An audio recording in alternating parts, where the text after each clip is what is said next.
partir de este momento comienza Encuentros Pedagógicos, el programa de renovación magisterial. Encuentros Pedagógicos, Radio Revista, Magisterio, Sindicalismo, Actualidad Nacional, Pedagogía. Sábados de 8:30 a 10 de la mañana por emisora Mariana. Bienvenidos.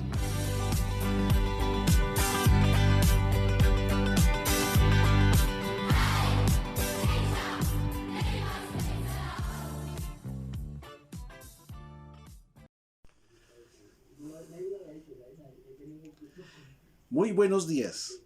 Siendo las 8:30 de la mañana, abrimos nuestra revista Encuentros Pedagógicos de Renovación Magisterial. Hoy, sábado 3 de julio del 2021, vamos a hacer un pequeño resumen con los programas que tienen la información acerca del informe científico, algunas cosas que tienen que ver con el paro nacional, las mesas de negociaciones con FECODE y el informe distrital.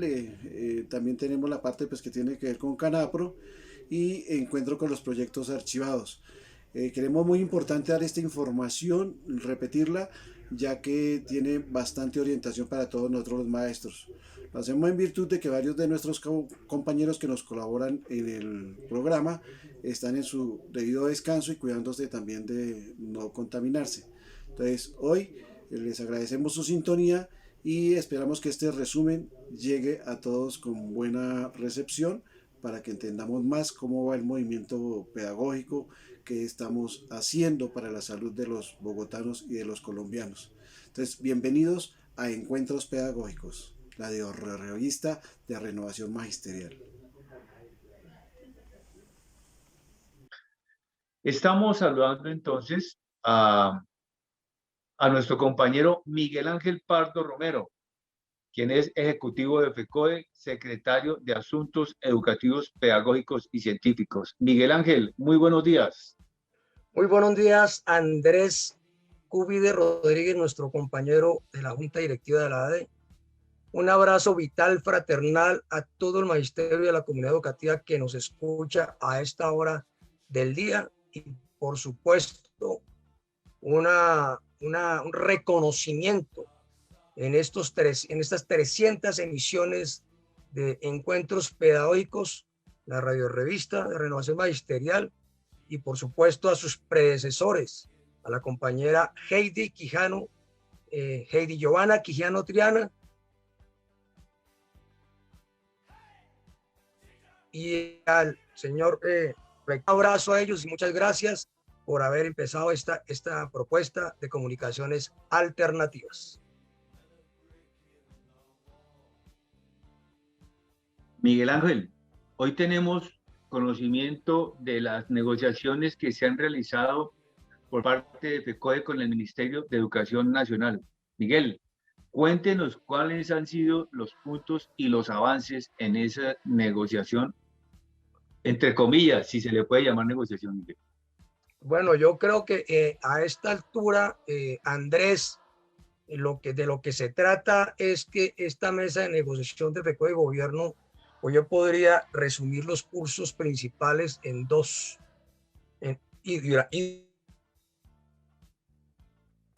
Durante estas 2 semanas. El primero, el intento fallido del gobierno nacional de cambiarle el carácter a la mesa de negociación y tratar de convertirla en un intercambio de insumos que buscan dejar al Ministerio de Educación Nacional y sobre todo al Ministerio de Hacienda con la discrecionalidad de emitir los decretos con textos diferentes a los acordados en la mesa de negociación. Este intento volvió a develarse al pretender cambiar la esencia del acuerdo 2010, uno de los acuerdos más importantes del 2019, que es la discusión sobre el texto del decreto sobre la proporcionalidad de la prima de vacaciones. Esa es una reivindicación que, como todos sabemos, es importante para el derecho a la asociación sindical, para los más de 53.000 educadores provisionales, porque pues las entidades territoriales buscan nombrarlos un día después mínimo de retomar el año lectivo con el propósito de birlar la prima a los maestros en su totalidad. Y por supuesto le sirve a todos y todas las educadoras de Colombia cuyas situaciones administrativas le permitan no perder la totalidad de la prima porque tuvo que ausentarse unos días del colegio. Aquí en este pulso sobre un texto de decreto, un texto de acuerdo para reformar el decreto de la prima de vacaciones, la proporcionalidad, lo acordamos en noviembre 19 del 2019. Y entonces le querían modificar, insiste el gobierno en modificarle la esencia del asunto y adicionalmente tratar de explicar, esto sí es de película, Andrés, tratar de explicar que el decreto no salió por la pandemia y resulta que la pandemia se declaró en marzo del 2020 y el acuerdo es del 2019 y el texto del acuerdo para el decreto se había logrado en noviembre del 2019. El gobierno no tiene ni siquiera cuidado en sus afirmaciones cínicas. La próxima semana se debatirán los proyectos de decretos de actualización sobre el porcentaje de la bonificación pedagógica que le corresponde en 2021 al 19% y el tema del curso de formación de los 8.000 docentes sobre los cuales, por supuesto, acordado y promulgación inmediata de los actos administrativos. Este es un primer pulso sobre el tema del carácter de la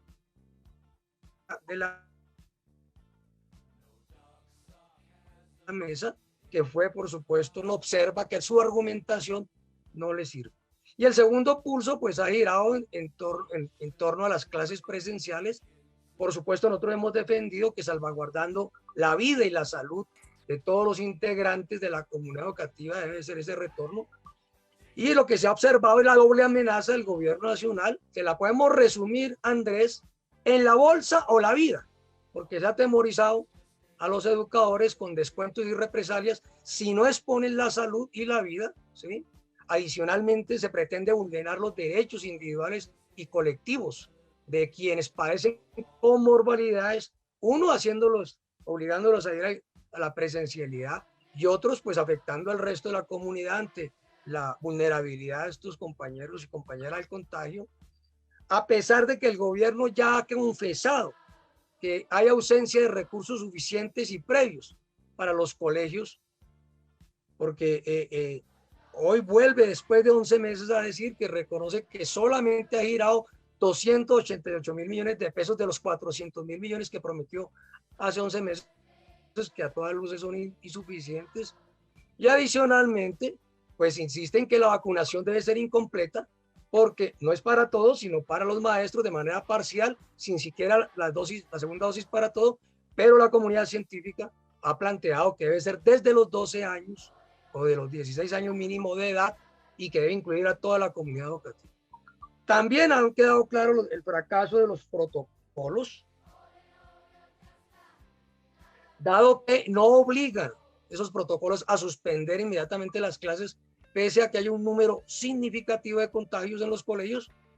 Y por supuesto, hoy ya no se puede tapar con los dedos de la mano, ni siquiera con el apoyo de esa prensa,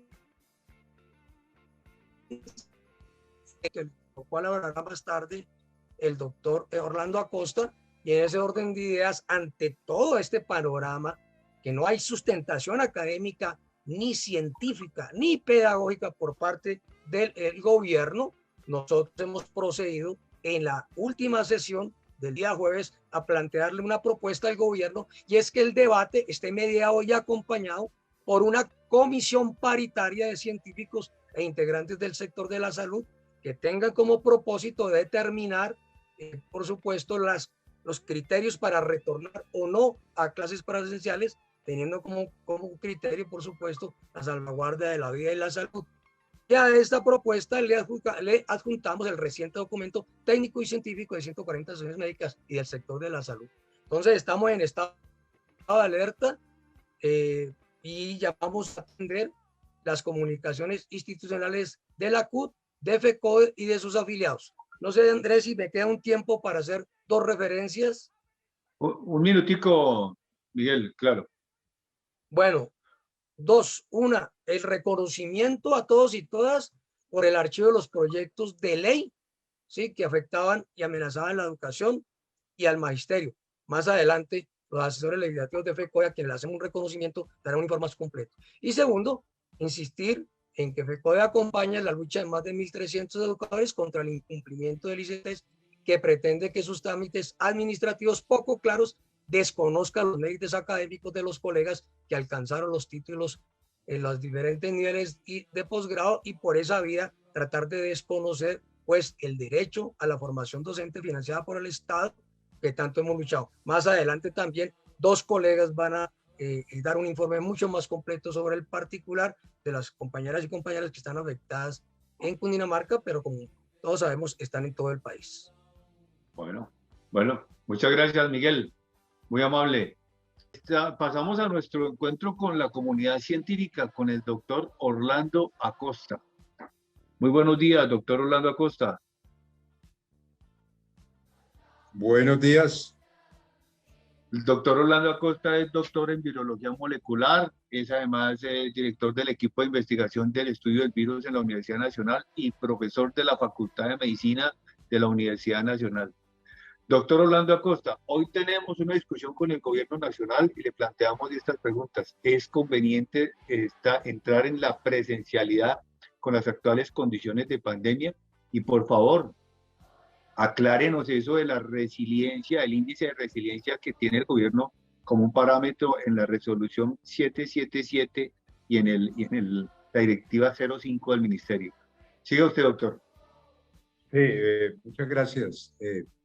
Bueno, en primer lugar, frente a la resolución 777 del Ministerio de Salud sobre actividades económicas, sociales y del Estado, y la directiva 005 del Ministerio de Educación sobre el regreso a la prestación del servicio presencial en establecimientos educativos, no resta más que decir que son decisiones claramente irresponsables en medio de esta pandemia tan exacerbada, a estos niveles altísimos de riesgo de contagio, riesgo altísimo consecuencial de hospitalización, de ir a una unidad de cuidado intensivo y de fallecimientos, como lo estamos viendo con las actuales cifras. Por ejemplo, en Bogotá ya acumulamos más de 22.500 fallecimientos y en todo el país más de 103.000 fallecimientos. Es decir, que este virus no es inocuo. Y si lo vemos con relación al perfil de la pandemia, pues vemos que tenemos un pico sostenido casi que en el último mes sobre más de 550 fallecimientos, aún más de 600 fallecimientos diarios, lo cual nos da una idea de la alta probabilidad de transmisión del virus en la comunidad. Y desde luego debemos recordar que las escuelas están inmersas del mismo riesgo de la comunidad. O sea que para la comunidad educativa en su conjunto, no solamente para los niños, los profesores, los empleados administrativos, sino para sus respectivas familias, el riesgo de contagio es altísimo. Ahora, si vemos las razones de esta pandemia tan exacerbada, es decir, los niveles que estamos inmersos en los actuales momentos, tenemos que remitirnos a quienes tienen la responsabilidad de que la pandemia haya llegado a estos niveles. Y para eso lo podemos ver de manera comparativa. Ya en otros momentos hemos hecho énfasis como países donde se privilegió la vida y no la economía, pues se contabiliza, por ejemplo, en China, que fue el origen mismo de la pandemia, solamente 3 fallecimientos por millón de habitantes. Mientras que también hay otros países con cifras un poco cercanas, como Singapur, Nueva Zelanda, que tienen 5 fallecimientos por millón de habitantes, Australia 35, Corea del Sur con 39 fallecimientos por millón de habitantes, lo cual da una idea de que es posible o fue posible tomar medidas eficaces para afrontar la pandemia, bien sea en términos de prevenirla o de mitigarla, cosa que no ha sucedido en los países donde se privilegió la economía por encima del derecho a la salud y el derecho a la vida. En el caso de Colombia, pues ya hemos superado los 2.000 fallecimientos por millón de habitantes, que es una cifra pues comparable, insisto en eso, a la que se presenta en países donde primero estuvo la economía que la vida.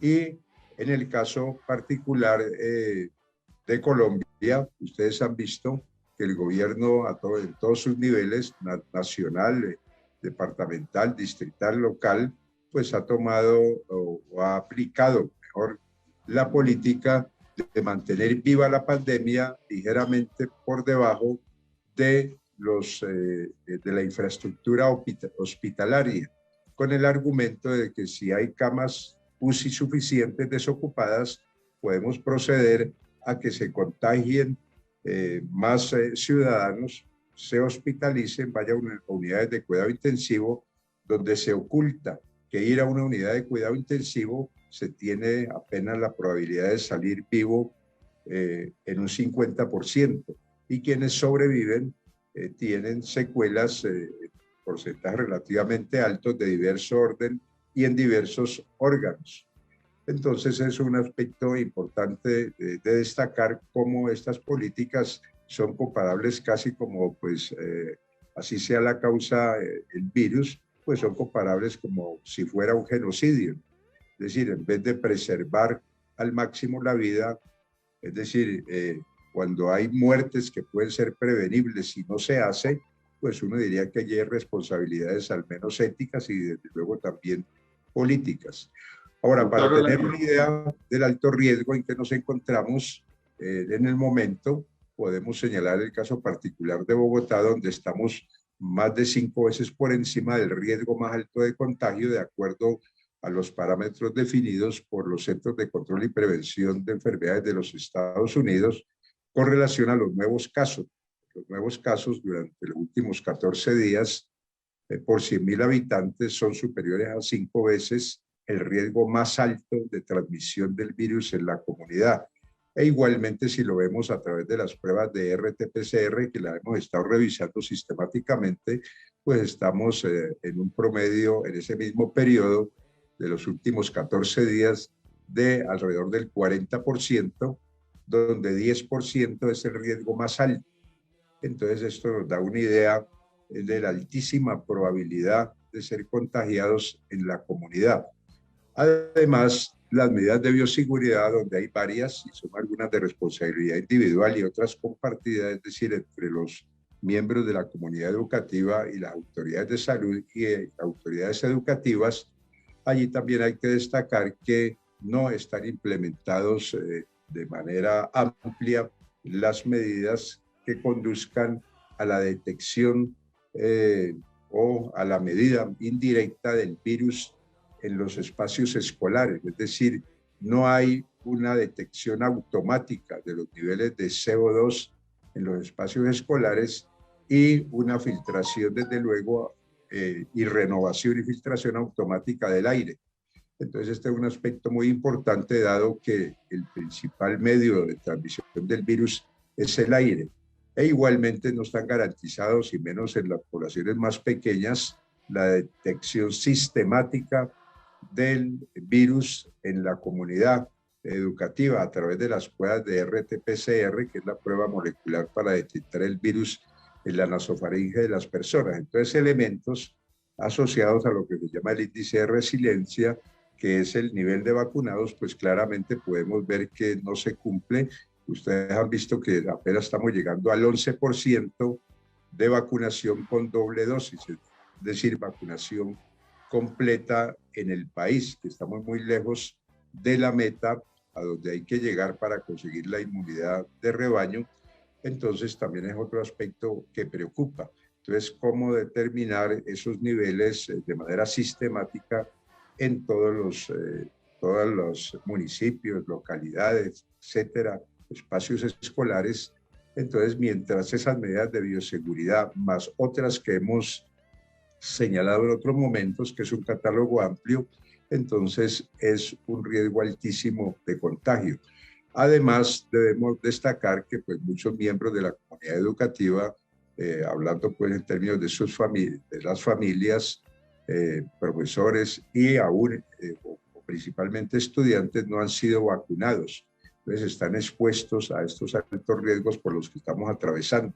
Igualmente, las instalaciones hospitalarias están ya saturadas, en algunos casos 100% las unidades de cuidado intensivo y en otros casos más allá del 95%.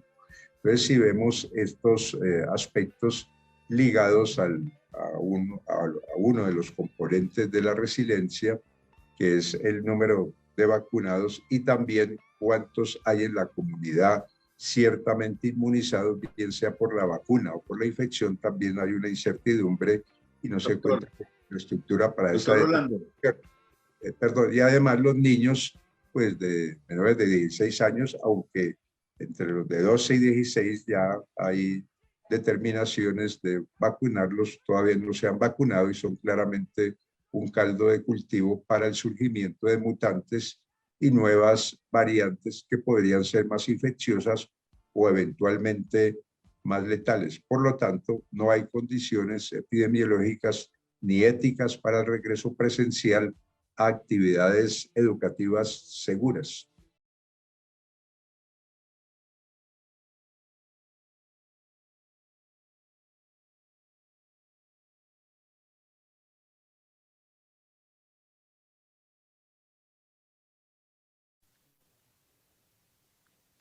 Bueno, continuamos con nuestra siguiente sección. Es el encuentro con la música. Nos la envía el compañero Andrés Ballén, quien es integrante del Comité de Formación Docente por parte de la AE. Y además un saludo muy especial a Andrés, esperando pues que se recuperen pronto de salud. Un abrazo desde la distancia, Andrés Ballén. Adelante.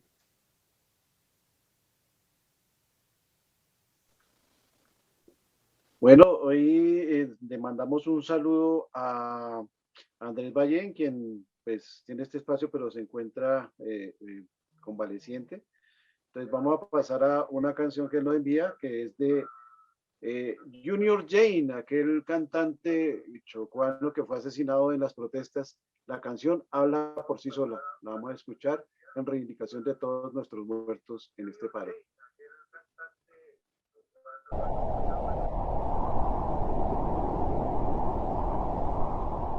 Madre, no llegaré a la hora de la cena.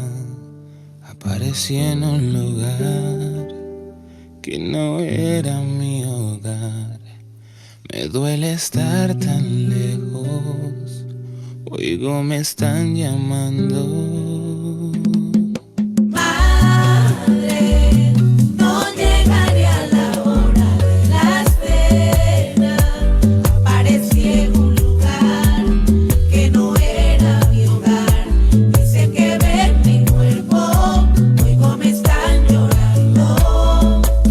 Volvió el monstruo que acecha, el que despoja las tierras y el que pudre las cosechas. Tiene la mirada fría y carece de empatía. Su apetito es insaciable, tiene la panza vacía. No cree en edades, ni dogmas, ni formas, ni normas. Destruye lo que ve y no se conforma.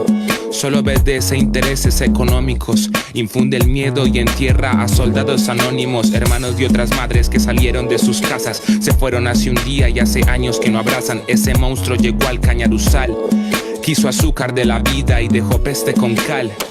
¿Por qué ser otro desaparecido? ¿Por qué darlo todo por perdido? ¿Por qué cambiar mi nombre y apellido? ¿O me quieren pasar por falso positivo? Madre, no llegaré a la hora de la cena. Aparecí en un lugar que no era mi hogar.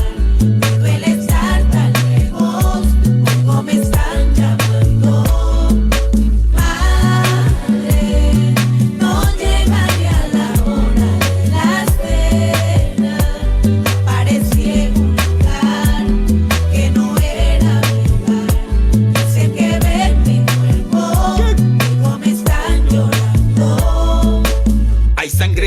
Esta vez no es del torero. Son 5 chicos que salieron pero nunca volvieron. Uno de ellos mundo resistió de una manera inexplicable para señalarle el camino y que lo pudiera encontrar su madre en medio de una escena con respuestas impotencia y unos cuantos que no se entendía que hacían allí. El dolor de familiares impulsados por el miedo, queriendo llevar sus hijos sin saber si podrían salir con vida a contarle al mundo lo ya sucedido. Si esta madre no se atreve, todo estaría perdido y estaría en archivo y otra historia para contar del país con la clase obrera que se muere en la impunidad. Sangre, hay sangre en unas manos ajenas. Si me convierto en canción, solo recuérdame feliz. Aquí no pasa el tiempo, no hay pena o sufrimiento.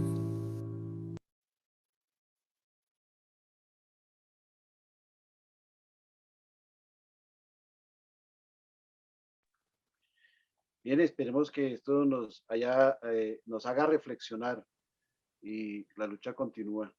Andrés.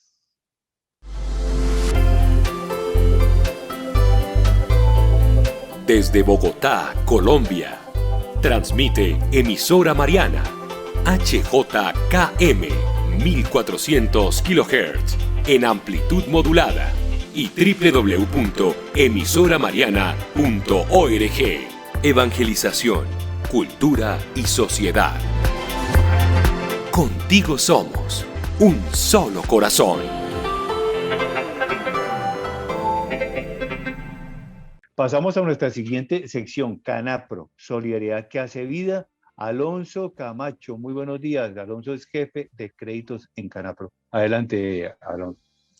Muy buenos días, Andrés. Un saludo muy especial a Jairo, a Oscar, a Miguel y a toda la mesa de trabajo de este importante programa que nos mantiene informados, igualmente reflexión sobre la acción educativa de todos los docentes. Entonces, muchas gracias.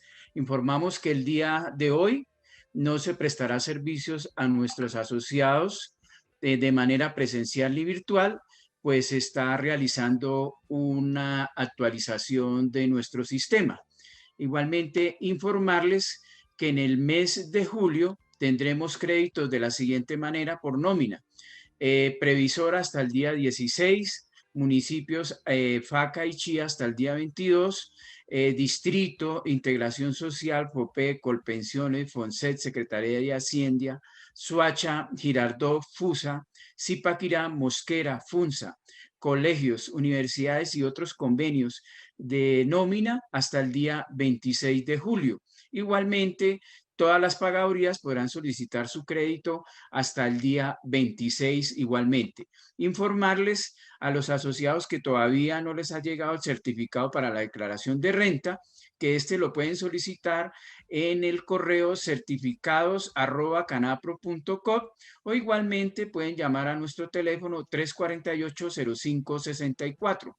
Los créditos los pueden solicitar en el teléfono 348-0564 extensión 7010 de lunes a viernes de 8:30 a 5 de la tarde y todos los sábados de 9 a 1 de la tarde. Igualmente recordarles que Canapro siempre está cerca a los momentos dolorosos. En este caso, nosotros tenemos una alianza estratégica con nuestra de Canapro con Funeraria Gaviria, el cual atiende por las 24 horas del día en el teléfono 600-4600, en el cual tendrán todo el servicio de esta alianza estratégica con Funeraria Gaviria. Igualmente, todos los asociados que tengan crédito con Canapro son sujetos, digamos, son beneficiarios del servicio de vida a grupo de deudores, que son unas asistencias médicas, orientación médica domiciliaria. También tenemos orientación médica e igualmente traslados médicos de emergencia. Esto aplica pues condiciones y igualmente se llama al numeral 789. Agradecer pues a todos ustedes, un cordial saludo, igualmente a todas las personas que están conectadas en las diferentes redes sociales. Entonces, muchas gracias, muy amables, invitarlos a visitar nuestra página www.canapro.com y todas las redes sociales. Gracias, feliz día para todos y para la mesa de trabajo. Muchas gracias, muy amables. Bien, pasamos a nuestro encuentro con la comunidad científica y el magisterio. Ya tenemos aquí en la sala a nuestra compañera Edilma Martínez. Nos hace falta nuestro invitado que es el doctor Orlando Acosta. Esperemos que se nos conecte ahorita. Y tenemos, Edilma, muy buenos días. Buenos días, Andrés, Yesid, Oscar, bueno, todas las personas que nos acompañan y que cada sábado se unen a este programa, a este importante programa. Buenos días para todos. Gracias. Bueno, Edilma, hoy tenemos un tema, a pesar de toda esta gravedad de la situación de la pandemia, el gobierno sigue insistiendo en la presencialidad. Ya cambió el término alternancia por presencialidad. Ya ha emitido normas en el sentido de volver a la normalidad. Entonces acaba de emitir la resolución número 777 que habla del retorno a las actividades presenciales. Desde tu espacio de trabajo, desde la salud, ¿qué opinión le merece esta normatividad? Bueno, pues esto es muy preocupante, como lo ha sido desde hace un año. Recordemos que cuando se inicia la cuarentena, de manera muy rápida, el gobierno decide flexibilizar esa cuarentena con el mismo argumento de este momento, que es la reactivación económica. Es decir, que pese a la experiencia, a los terribles o nefastos resultados durante más de un año de pandemia, lo que ha ocurrido es que se ha priorizado durante todo este tiempo la economía o la reactivación económica por encima de la vida de la población colombiana. Efectivamente, el 2 de junio de este año, el Ministerio de Salud y Protección Social emite esta resolución 777, mediante la cual va a determinar las condiciones para el reinicio, y ya dice, de todas las actividades económicas y sociales que han sido restringidas durante un año, y para ello va a construir un índice llamado resiliencia epidemiológica municipal, y va a decir que esa es la herramienta que va a permitir la apertura económica, y que como que podríamos estar tranquilos porque ese índice está a prueba de todo, y ese índice va a permitir saber en qué momento sí y en qué momento no.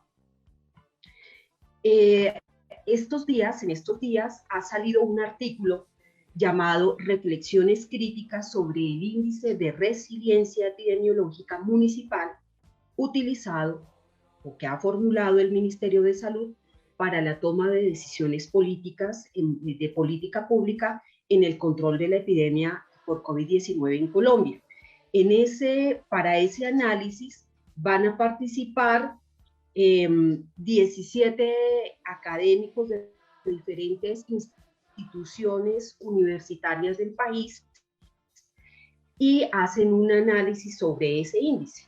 Entonces, ¿qué encuentran? Encuentran que en la resolución hay un problema porque no hay una clara definición de qué es este tema de la resiliencia epidemiológica, y que como no hay una clara definición, y esta resolución, junto con las diferentes acciones que ha tomado el Ministerio de Salud durante este tiempo de pandemia, se han carecido de una campaña de comunicación que permita a la población tener claridad de qué significa, y de que resiliencia no quiere decir que podemos salir y no tomar las medidas de bioseguridad, porque recordemos que en Colombia se emiten comunicados que son interpretados o mal interpretados porque carecen, como menciono, de esas estrategias de comunicación. Entonces, no hay una clara definición de qué es este tema de la resiliencia epidemiológica.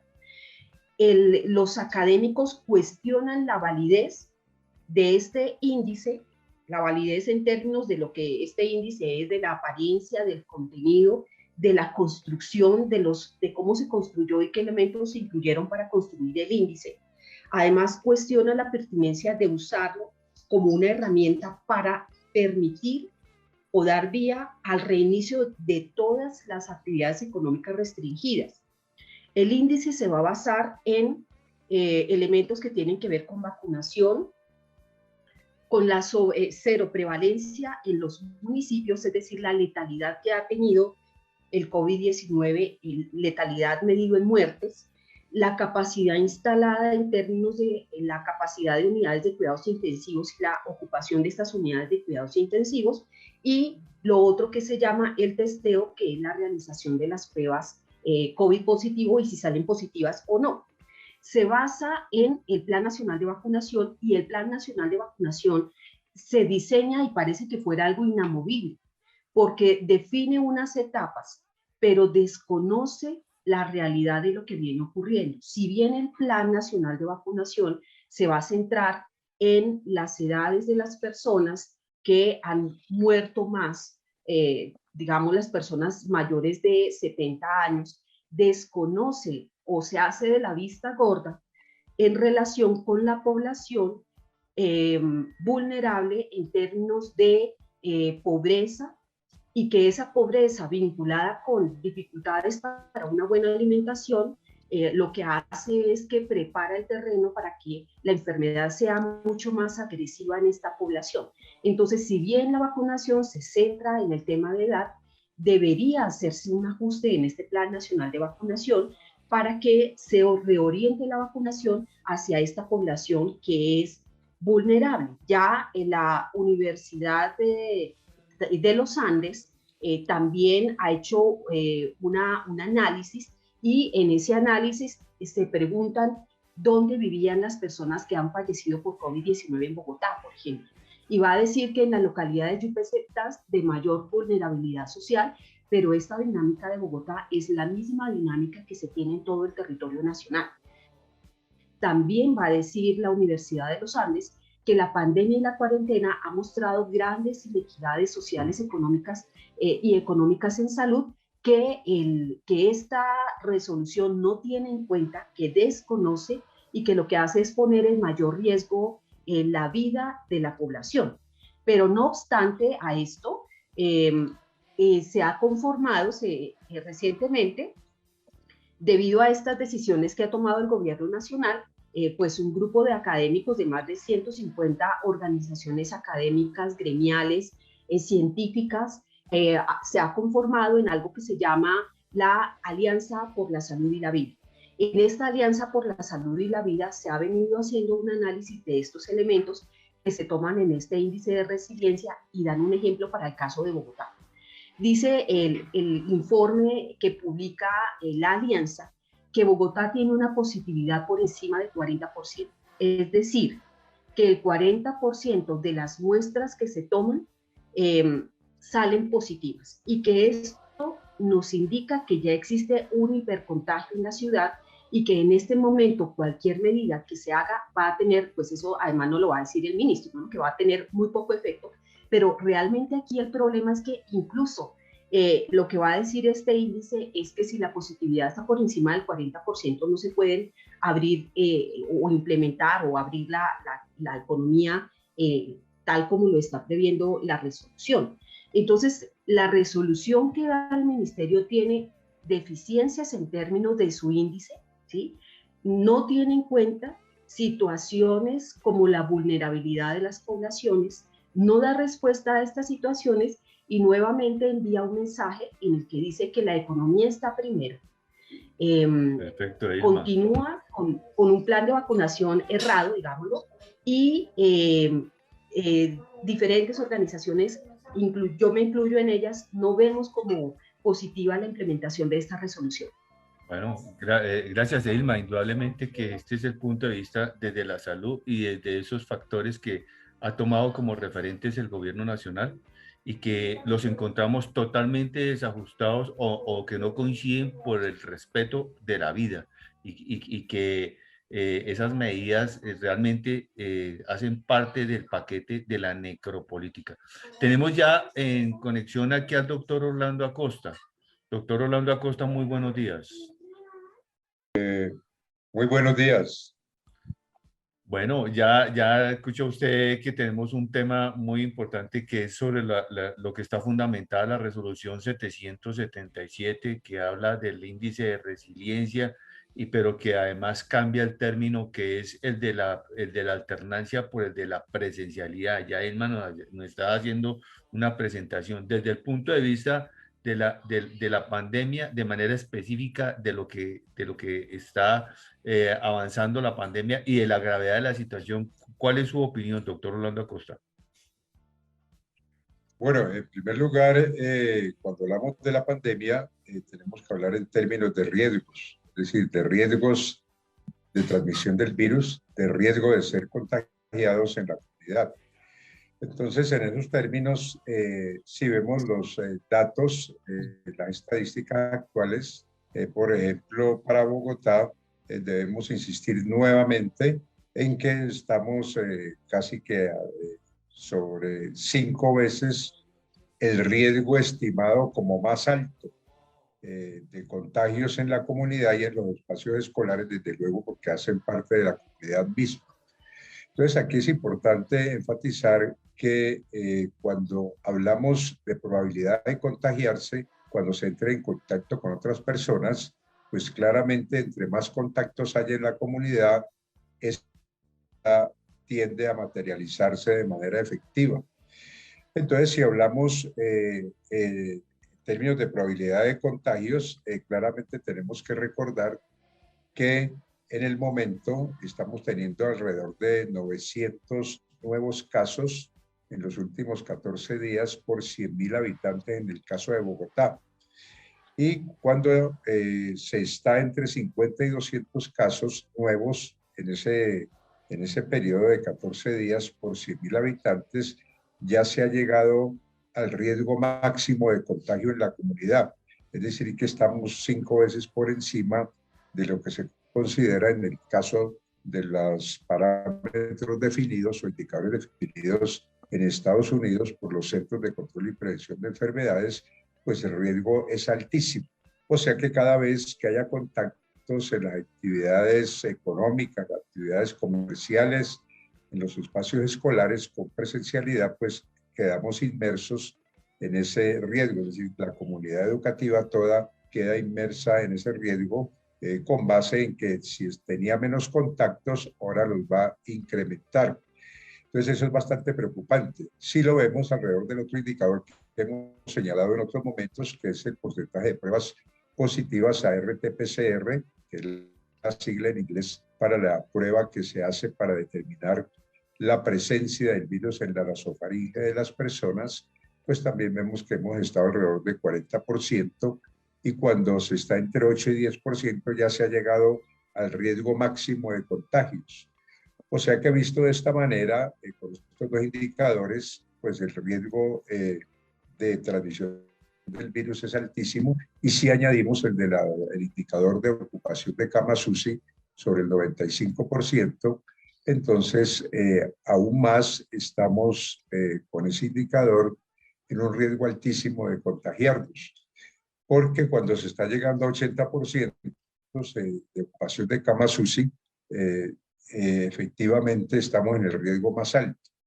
Si vemos esta resolución, se hace más laxa en el sentido de que habla del 85% de ocupación de camas UCI, y también habla de este índice de resiliencia que tiene dificultades para determinarse exactamente, porque pues no están a disposición en todos los municipios de Colombia las pruebas sistemáticas que determinen exactamente qué proporción de las personas en una comunidad en particular está contagiada, es decir, ha estado o es positiva a las pruebas que se hagan, bien sea las pruebas de RT-PCR o a las pruebas que se llaman de cero prevalencia, o sea, de presencia de anticuerpos en la sangre, y además el tiempo en que estos están presentes pueden disminuirse y no ser detectables más allá de los 3 meses.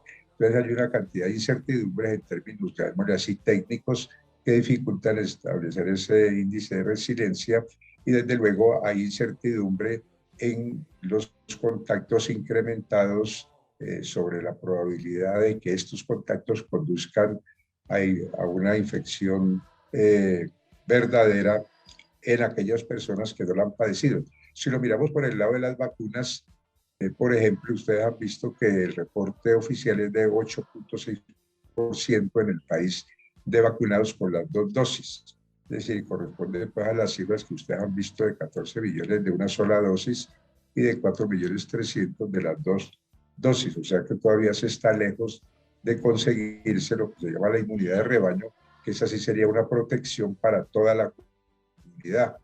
Y además con las incertidumbres que hay, asumiendo que estos datos pues fueran ciertos, pues no obstante, con ellos podemos concluir que estamos lejos de la inmunidad de rebaño.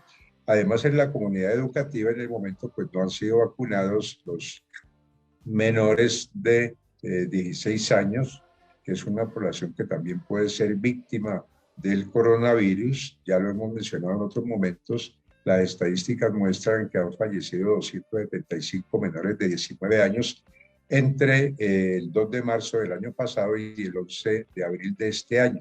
Falta agregar los datos por parte del DANE del tiempo transcurrido entre el 11 de abril y la presente fecha. O sea que además podemos agregar allí otros fallecimientos de menores de 19 años que aunque no se le hizo las pruebas de RT-PCR para certificar la causa de su fallecimiento, pues las características clínicas han sido incluidos también como sospechosos de haber fallecido a causa del COVID. Este número se estima en 408 en ese mismo periodo, desde el 2 de marzo del año pasado al 11 de abril. O sea que realmente es prematura y además irresponsable, o poco responsable, diría uno, determinar que se abran todas las actividades económicas, sociales, incluyendo las actividades presenciales en los espacios escolares en estos momentos de una pandemia que está tan activa, que estamos en medio de un pico que se ha prolongado, y llegar a los niveles de comienzo de este pico tardaría por lo menos 2 meses o más, y en ese momento, cuando empezó este tercer pico que se ha sostenido, ya estábamos en un nivel alto, el más alto de contagios, y se ha incrementado 5 veces más ese nivel. O sea que retornar aún a ese nivel alto no puede ser en menos de 2 meses, tal como se puede ver con la figura en forma de campana o de cono, si la vemos de manera simétrica en su ascenso y en su eventual descenso. Entonces es muy preocupante el mandato de esta resolución en medio del alto riesgo de contagio en que estamos en el momento, no solamente en Bogotá, sino en todo el país. Bueno, doctor Orlando Acosta, muchas gracias por esas apreciaciones desde el punto de vista de los científicos. Estuvimos muy bien acompañados también con Edilma, que nos aportó también el análisis, y seguiremos pues en otro programa desarrollando este tema que se nos convierte en un punto muy importante para darle tratamiento en esta contradicción que tenemos con la política del gobierno nacional. Muchas gracias, doctor Orlando Acosta, y muchas gracias, Edilma. Un feliz domingo. Pasamos al informe distrital, que está bajo mi responsabilidad. Andrés Cuides, integrante de la Junta Directiva de la ADE y secretario de Seguridad Social y Salud. Hoy voy a mencionar que este paro convocado por el Comité Nacional de Paro ya lleva 54 días, pero que ha sido convocado por el Comité Nacional de Paro para manifestaciones pacíficas, y las cuales han sido o han tenido una respuesta violenta por parte del gobierno, utilizando sus aparatos represivos como son el SMAT, la policía, y además con el uso de armas no convencionales que son de proyectiles letales, además de la famosa Venom. En este instante tenemos un balance pésimo, fatídico: 77 homicidios, 1.246 heridos, 2.808 detenidos, 304 desaparecidos, 106 mujeres víctimas de violencia sexual y 74 amputaciones oculares.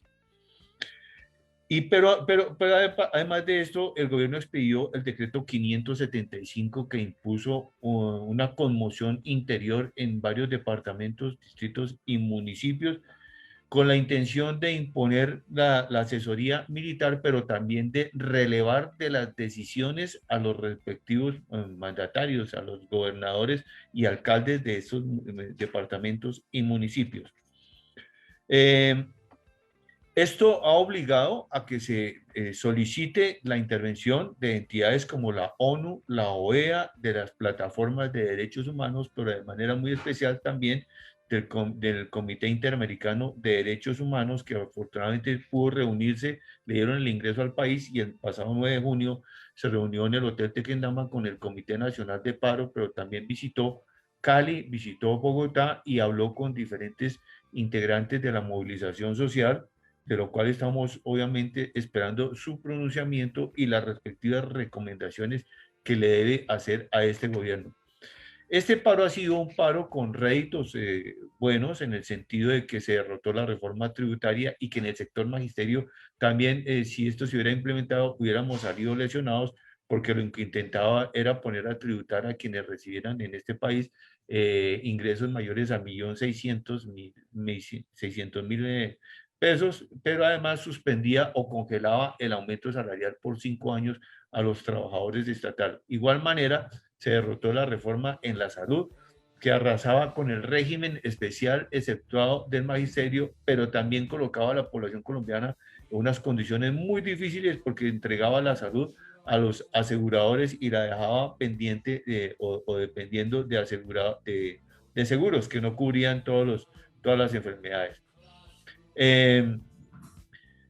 Se logró la renuncia del ministro Carrasquilla, que por demás se llevó los bonos de agua que dejó en la ruina a muchos municipios, y la renuncia de Claudia Blum. Este cambio en la táctica, como bien lo expresaron nuestros invitados anteriormente, pues hacen que estos puntos sean presentados ahora como proyectos legislativos ante el Congreso, que se haga pedagogía del contenido del plan del pliego nacional de emergencia, pero también se está solicitando la derogatoria del 575 que puso la Conmoción Interior, y de la derogatoria del 1174 que impuso como reforma laboral el trabajo por horas, y que acabó con el contrato formal de trabajo y las expectativas de tener una pensión, unas cesantías y por supuesto la salud de los trabajadores. Hoy estamos ante una aclaración necesaria que hay que hacer, y es que el paro no se ha levantado ni se ha suspendido, que hay que adelantar las negociaciones de los diferentes pliegos, de los estatales, entre el cual está incluido el pliego de FECODE, que ya inició negociaciones esta semana que pasó, y para lo cual pues estaremos pendientes del informe que nos traiga el compañero Miguel Ángel Pardo del Ejecutivo de FECODE. A su vez, de manera específica, FECODE en la Junta Nacional del 7 de junio le otorgó facultades especiales al Comité Ejecutivo de FECODE para hacer los cambios en lo táctico, porque si se trata de lo estratégico, pues habría que convocar nuevamente a la Junta Nacional. FECODE no ha suspendido ni levantado el paro. Eso lo expresa en la circular 28, que llama a reiniciar las actividades académicas y a seguir participando de todas las tareas que se han convocado en el paro y mantener toda esta movilización, como la de mañana 20 de junio y la del próximo 20 de julio.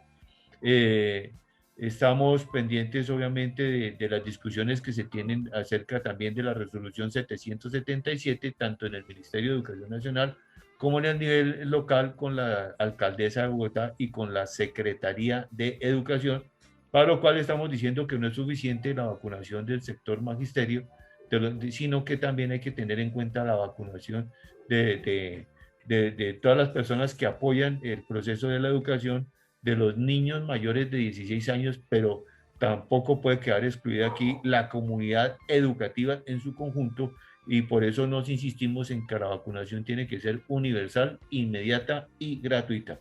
Para finalizar mi informe, pues debemos decir que el uribismo le ha dado la orden de no negociar. Lo formalizaron en una circular, en un documento del Centro Democrático, y no se descarta que este sector de extrema derecha se haga un autogolpe, acabando con las posibilidades democráticas y perpetuándose en el gobierno. Pero entonces nos queda un año largo de tareas, de trabajo alrededor de la unidad para lograr una candidatura única que logre un cambio por un gobierno alternativo, que haga una transición democrática, pacífica y civilista contra el fascismo en el próximo 2022. Entonces, desde ya, trabajo por la unidad. Muchas gracias, muy amable.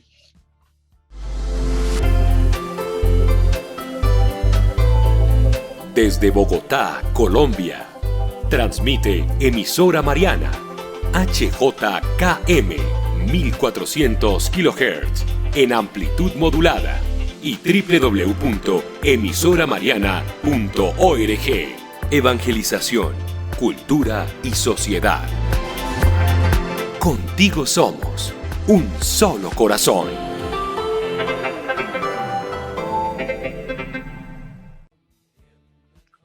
Bueno, continuamos con los encuentros con proyectos de ley archivados. Para eso nos acompañan en nuestro programa de encuentros pedagógicos el doctor Carlos Rincón y la doctora Diana Barrera, asesores legislativos de FECODE. Muy buenos días, doctores. Muy buenos días, reciban un cordial saludo. Bueno, muchas gracias. Bueno, doctor Carlos Rincón, por favor, ¿qué tenemos respecto al archivo de los proyectos de ley que atentaban contra la educación y el magisterio, doctor? Bueno, yo creo que aquí con la doctora Diana.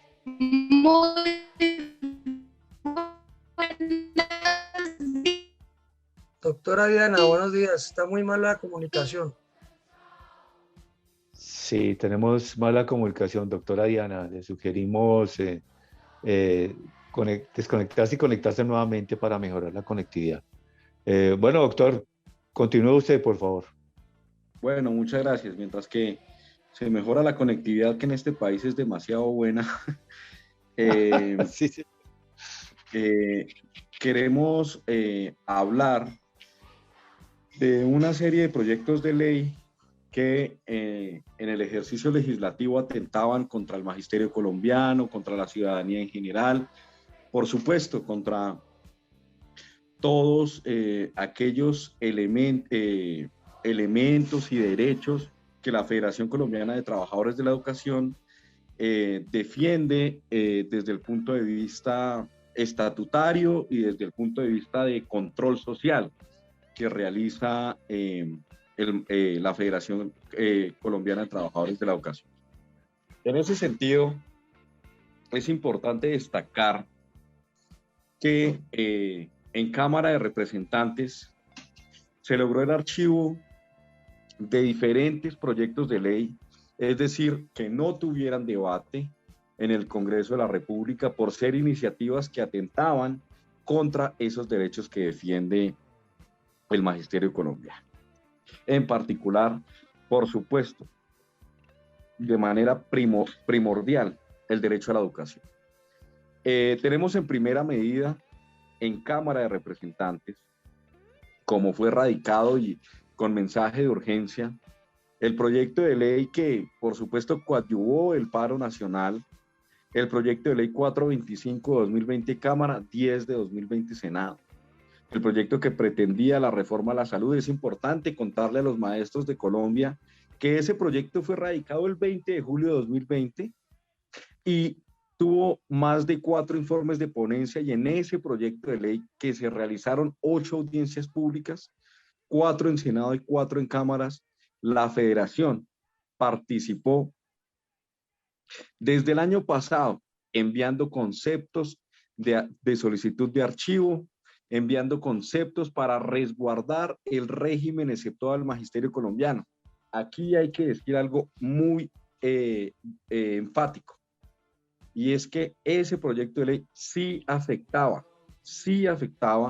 el régimen exceptuado de los docentes en su radicación original en el artículo 18, parágrafos 1 y 2. Después FECODE cabildió para que ese proyecto de ley eliminara esos temas que afectaban al régimen exceptuado, pero finalmente se radicó, por supuesto, un informe de ponencia, y ese informe de ponencia, un informe básicamente de una subcomisión que arregló o pretendió arreglar todo el tema de proposiciones, y en ese último articulado de esa subcomisión, resultante de esa subcomisión, se establecieron elementos que afectaban el régimen exceptuado del magisterio. De tal suerte que FECODE participó activamente, no solamente desde la marcha, que es el tema más importante, sino por supuesto desde el legislativo, logrando su archivo.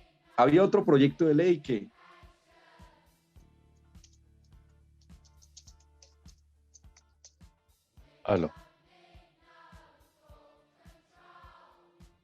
Aló, parece que tenemos problemas con el audio, doctor Rincón.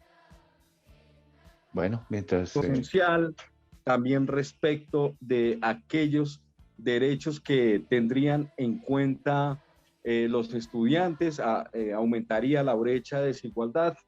Por lo tanto, FECODE envió concepto y participó con los autores y ponentes de este proyecto 027-2020, solicitando su archivo, de manera que este proyecto de ley hoy en día se encuentra archivado. Otro proyecto que en Cámara de Representantes se logra el archivo, un proyecto muy importante para el magisterio colombiano, que era el proyecto 211-2020 Cámara, por medio del cual se toman medidas para garantizar la protesta pacífica. ¿Qué quería este proyecto de ley en Cámara de Representantes? Este proyecto de ley quería crear dos artículos en el Código Penal. El primero de ellos, para establecer una pena de 8 años de prisión a los actos vandálicos en medio de una protesta pacífica. Pero el segundo era un artículo bastante lesivo que pretendía que se sancionara con una pena de hasta 8 años de prisión también a quienes promovieran la protesta pacífica y esa protesta pacífica terminara en actos vandálicos. Básicamente, que era un proyecto de ley para estigmatizar la protesta pacífica. ¿Eso qué significó? Significó, por supuesto, significaría, por supuesto, una manera absolutamente inconstitucional de restringir y estigmatizar la protesta pacífica. Por lo cual, a la luz del artículo 152 constitucional, la Federación se opuso a este proyecto de ley, siendo el artículo 37 de la Constitución Política, por supuesto, un derecho fundamental, pero que el artículo 152 establece que a través de la Constitución, establece que a través de una ley estatutaria es la única manera que se pueden establecer las medidas, valga el pleonasmo, de restringir o de asegurar que las protestas se den de manera pacífica.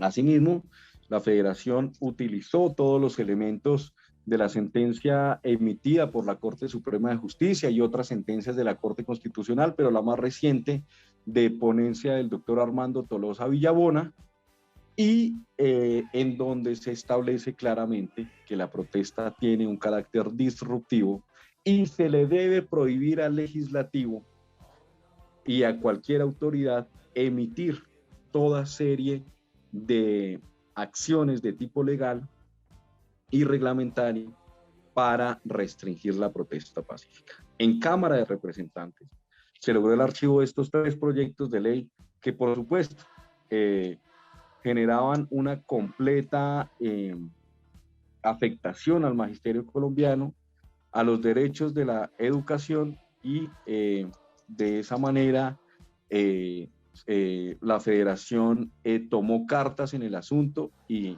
esto ayuda o coadyuva a mantener una relación activa en el legislativo en la Cámara Baja. No sé si la doctora Diana Barrera se pudo conectar, o si no, pues yo haría la intervención que ella quería hacer respecto de los proyectos de ley del Senado de la República. Hemos tenido problemas de conectividad, entonces, doctor, pues continúe usted, por favor. Listo, sí señor, muchas gracias. Entonces, tenemos en el Senado de la República proyectos de ley muy importantes que generarían o hubiesen generado una afectación de gran magnitud para el magisterio colombiano. El primero de ellos fue el proyecto de ley 277 de 2019 Senado, por medio del cual se reforma la ley 115 de 1994 en lo pertinente a educación inicial y se dictan otras disposiciones.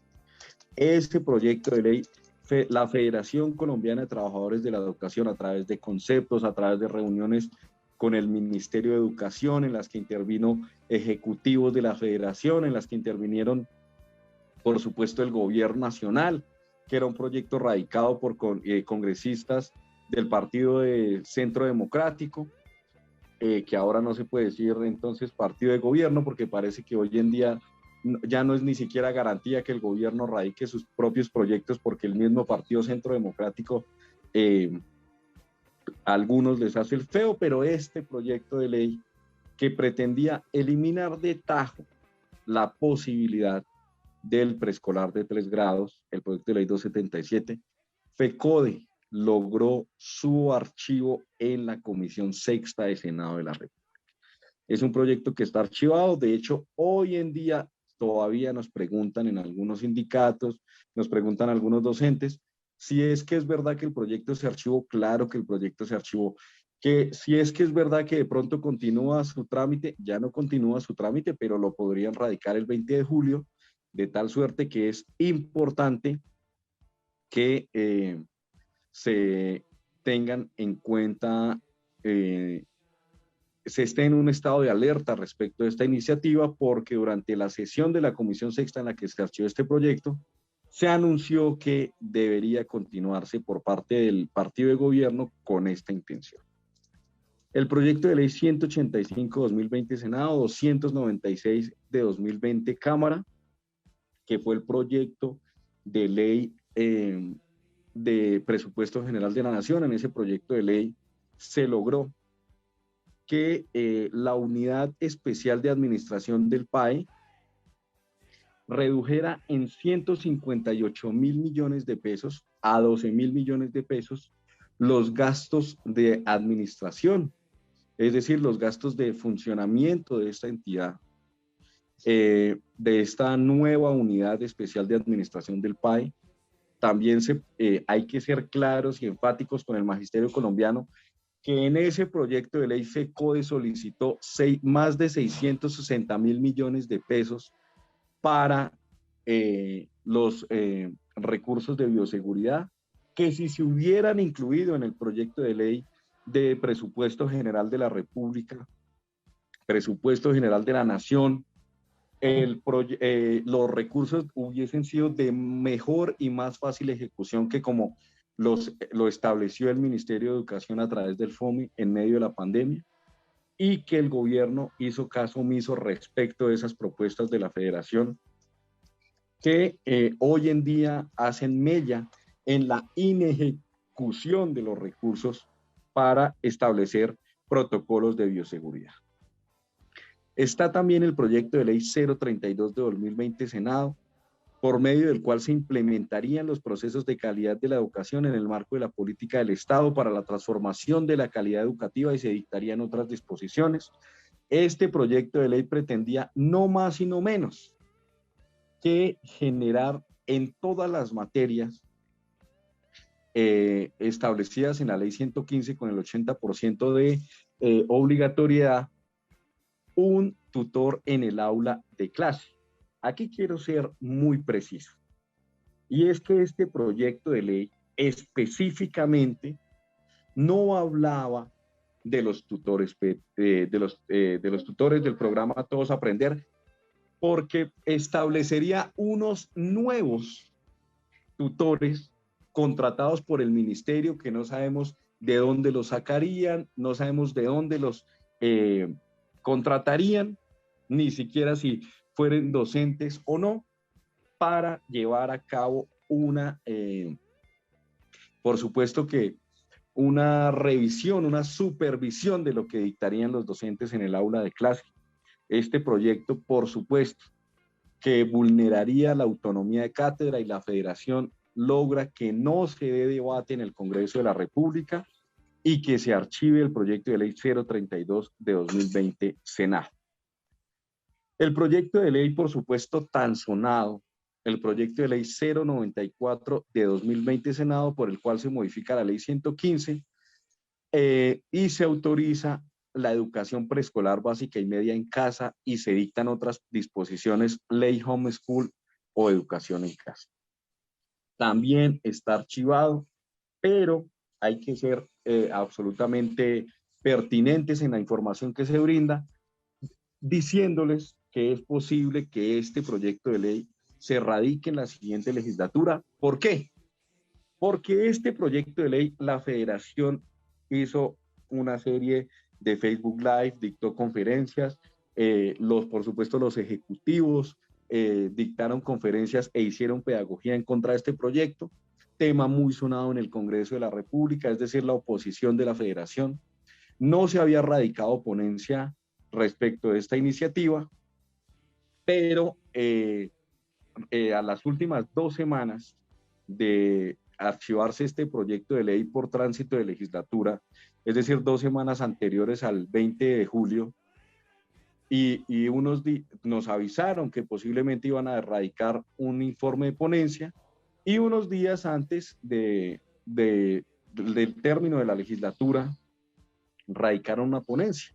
En primer lugar, esa ponencia no se publicó porque debido a la insistencia de la federación en su archivo, se radica una ponencia de archivo, pero esta ponencia de archivo no se debatió, lo que significaría que quieren o que se presume que quieren darle vía a este proyecto de ley. Claro, doctor Rincón. Bueno, el tiempo aquí es mucho insuperable, doctor Rincón, entonces quedamos pendientes de poder seguir desarrollando esta temática que está a la orden del día, y por supuesto de las gestiones que ustedes están haciendo ahí en el asesoramiento con FECODE. Doctor Rincón, muy amable, y pues estaremos en otro programa continuando con este tema tan importante y tan a la orden del día. Muchas gracias, doctor Rincón. Quiero decirles muchas gracias, que hasta ahí quedó el archivo de proyectos de ley. Finalizar diciéndoles que en el proyecto de ley de educación física, es decir, la ley del deporte, ese proyecto de ley se corrigieron todos los elementos que atentarían contra la educación física y contra los derechos del magisterio colombiano, en particular evitar que se hiciera supervisión a través de inspección, control y vigilancia a las instituciones educativas en este aspecto. Mil gracias por el espacio, y bueno, les deseo un feliz día y un resto de programa muy ameno. Gracias, doctor Rincón, muy amable, y saludos a la doctora Diana, a ver si en otra ocasión la tenemos acá. Muy bien, Miguel, por favor, para cerrar esta sección con su comentario, 2 minuticos, doctor. No, Miguel, simplemente insistir en lo siguiente, un reconocimiento, el archivo de estos proyectos de ley muy regresivos han sido fruto pues de la movilización social, del paro nacional, del papel de FECODE y por supuesto del sector académico y democrático. Estos proyectos de ley que se han archivado han sido supremamente claves, y como ustedes saben, es una batalla que tenemos con el actual régimen, que ha intentado un proceso de refeudalización de la función social de la escuela, de la supresión del carácter profesional de la docencia, de la libertad de cátedra, de la autonomía y el gobierno y la democracia escolar, y en general de la educación pública. También hay que agregar que se ha logrado dejar moribundo ese proyecto de referendo del uribismo que pretendía suprimir el derecho a la educación de los niños, niñas y jóvenes, y por esa vía imponer los bonos educativos, deshacerse del magisterio estatal y por supuesto suprimir la escuela pública, que ha sido pues muy importante en el proceso transformador de Colombia, a pesar del abandono recurrente de los diferentes gobiernos, especialmente en la época neoliberal.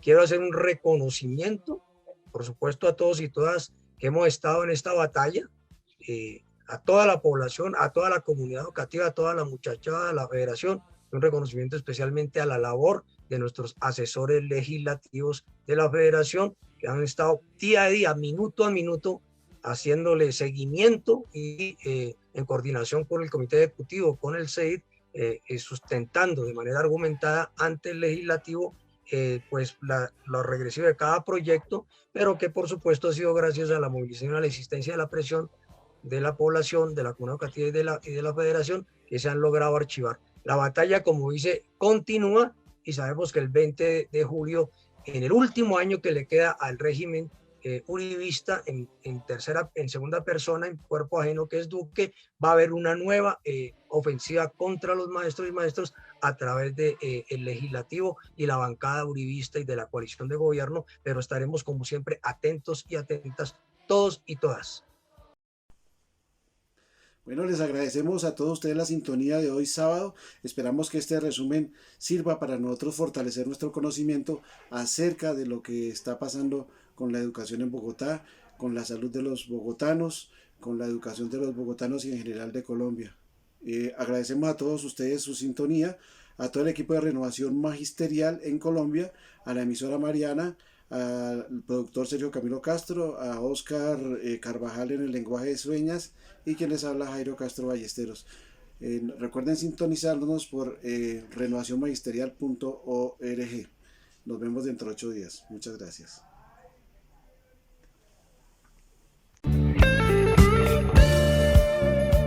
Renovación Magisterial presentó Encuentros Pedagógicos. Los esperamos el próximo sábado a las 8:30 de la mañana a través de emisora Mariana 1400 AM. Gracias por acompañarnos.